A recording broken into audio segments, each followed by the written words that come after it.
विदेश यात्रा कैसी रही? 52 सदस्यों का दल डेनमार्क की यात्रा पर भेजा था कि भारतीय जनता पार्टी वहाँ अच्छे मतों से जीत करके आएगी। में नौटंकी करने वाले बहुत लोग आते हैं, सेवा करने वाले लोगों को जनता प्यार देती है। रोबोट से काम कराने की हमारी यहाँ आवश्यकता नहीं है। कैबिनेट मंत्री जोराराम कुमावत हमारे साथ में हैं। सर, सीधे सवालों पर आते हैं। विदेश यात्रा कैसी रही? माननीय मुख्यमंत्री जी भजनलाल जी की पहल पर हमारे 100 उन्नत किसानों को दुनिया के ऐसे कृषि प्रधान देश है यहाँ जहाँ पर डेयरी सेक्टर का नई टेक्नोलॉजी के साथ में किया जाता है, बागवानी का काम किया जाता है, उन देशों की यात्रा कराने की बजट घोषणा की थी। और उसी के तहत माननीय मुख्यमंत्री जी के निर्देश पर 38 उन्नत किसानों को, 4 मंत्रियों को व विभिन्न हमारे विभाग के अधिकारियों को इस तरह से 52 सदस्यों का दल डेनमार्क की यात्रा पर भेजा था। और डेनमार्क की यात्रा पर हमने वहाँ जाकर के कई सेक्टरों में वहाँ के कार्य करने की पद्धति को देखा। वह डेयरी सेक्टर को जिस तरह से नई टेक्नोलॉजी के साथ में संचालित किया जा रहा है, वहाँ उसको भी देखा।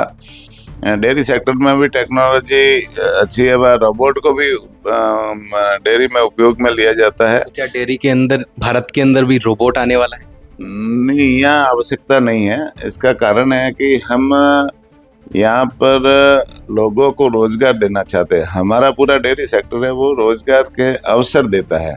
जहाँ से दूध संकलन ग्रामीण क्षेत्र में होता है, दूध संकलन केंद्र पर आता है, फिर बाद में समितियों पे आता है, समितियों से हमारी डेयरी में आता है और डेयरी में आकर के उनके विभिन्न प्रोडक्ट बनते हैं और वापस बूथ और पॉलरों के माध्यम से हमारे डेयरी प्रोडक्ट बिकते हैं। तो ये पूरी चैनल है, इसमें लाखों लोगों को रोजगार मिलता है, किसानों को रोजगार मिलता है, महिलाओं को रोजगार मिलता है, युवाओं को रोजगार मिलता है। इस तरह से हर वर्ग को ये डेयरी सेक्टर से रोजगार मिलता है। तो इसमें टेक्नोलॉजी हम नहीं ला सकते, स्पीड को बढ़ाने के लिए और भी मशीनरी को हम ला सकते हैं, लेकिन रोबोट से काम कराने की हमारे यहाँ आवश्यकता नहीं है। हमें लोगों को रोजगार देना है। भारत से अलग नहीं लगा डेनमार्क जाके, क्योंकि भारत की धरती के जितने भी लोग हैं, यानी कि भारत के रहने वाले जितने भी लोग हैं, विदेश की यात्रा के अंदर वो असहज सा महसूस करते हैं। आपको क्या लगा? राजस्थान की याद आई, सुमेरपुर की याद आई खास तौर पर? निश्चित रूप से भारत दुनिया में सबसे श्रेष्ठ है और भारत का मुकाबला कोई नहीं कर सकता। सांस्कृतिक दृष्टि से हो या व्यापारिक दृष्टि से हो या सभी दृष्टि से, सामाजिक दृष्टि से हो, सब दृष्टि से भारत करते हैं। उपचुनाव की बात करेंगे। अंता विधानसभा सीट के ऊपर उपचुनाव होने जा रहा है। 11 तारीख को जो है वोटिंग होने वाली है। 14 नवंबर को परिणाम आने वाले हैं। 40 स्टार प्रचारकों की सूची के अंदर आपका भी नाम है।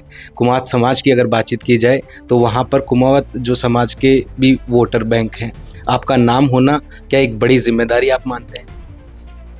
ये समय समय पर जिम्मेदारी मिलती रहती है पार्टी की, और जब चुनाव आते हैं तो चुनाव की जिम्मेदारी मिलती है। अन्य कोई पार्टी के कार्यक्रम आते हैं तो ये लगातार जिम्मेदारियां मिलती रहती है। और जहाँ तक अंता की बात है तो निश्चित रूप से उपचुनाव में हम जाकर के प्रयास अच्छा सब लोग करेंगे। और वैसे ही वो सीट भारतीय जनता पार्टी की जीती हुई सीट है। अब एक तरफ समीकरण साफ दिख रहे हैं कि भारतीय जनता पार्टी वहाँ अच्छे मतों से जीत करके आएगी। नरेश मीणा का कोई फर्क पड़ेगा इस सीट के ऊपर? क्योंकि मोरपाल हैं, मोरपाल सुमन, जिनको भारतीय जनता पार्टी ने मैदान में उतारा है, ग्राउंड स्तर के हैं, लोकल है वहाँ के, जो वहाँ की जनता की मांग थी वैसा ही जो है केंद्र ने फैसला लिया। वहीं दूसरी ओर लोकल की पहले भी मांग उठती आई थी, लेकिन ग्राउंड स्तर से जुड़े हुए हैं, प्रधान के तौर पर अभी भूमिका निभा रहे हैं। भारतीय जनता पार्टी क्या इस जो निम्न स्तर से आते हैं या फिर जो ग्राउंड पर काम कर रहे हैं उन लोगों पर ज़्यादा काम नहीं कर रही है? भारतीय जनता पार्टी हमेशा काम करने वाले, सेवा करने वाले कार्यकर्ताओं को मैदान में उतारती है और निश्चित रूप से हमारा कैंडिडेट सर्वश्रेष्ठ है, सेवा करने वाला है। लंबे समय से जनता के बीच में रह कर के, विभिन्न पदों पर रह कर के जनता की सेवा वहाँ कर रहे हैं और निश्चित रूप से जनता उसी को आशीर्वाद देती है जो जनता की सेवा करते हैं। नरेश मीणा का कोई रोल नहीं रहेगा इसमें? अब वोट बैंक में राजनीति में नौटंकी करने वाले बहुत लोग आते हैं, सेवा करने वाले लोगों को जनता प्यार देती है, आशीर्वाद देती है। मंत्री जोराराम कुमावत हमारे साथ में थे। विदेश की यात्रा बहुत बेहतरीन रही। सरकार कुछ नई चीज़ें जो भारत के अंदर भी इम्पैनल हो सकती है, जिससे भारतवासियों को, राजस्थान की जनता को कुछ नया कर पाने का और कुछ नए टेक्नोलॉजी के दौर में जुड़े रहने की संभावना जताई जा रही है। अंतः उपचुनाव को लेकर भारतीय जनता पार्टी और भारतीय जनता पार्टी के मंत्री कहीं ना कहीं इस बात को लेकर आश्वस्त नजर आ रहे हैं कि हम भारतीय जनता पार्टी की टीम मजबूती के साथ काम कर रही है और अंतः उपचुनाव सीट में जीत दर्ज कर रही है। सहयोगी जावेद के साथ मैं दीपक कुमावत, अपडेट इंडिया, जयपुर।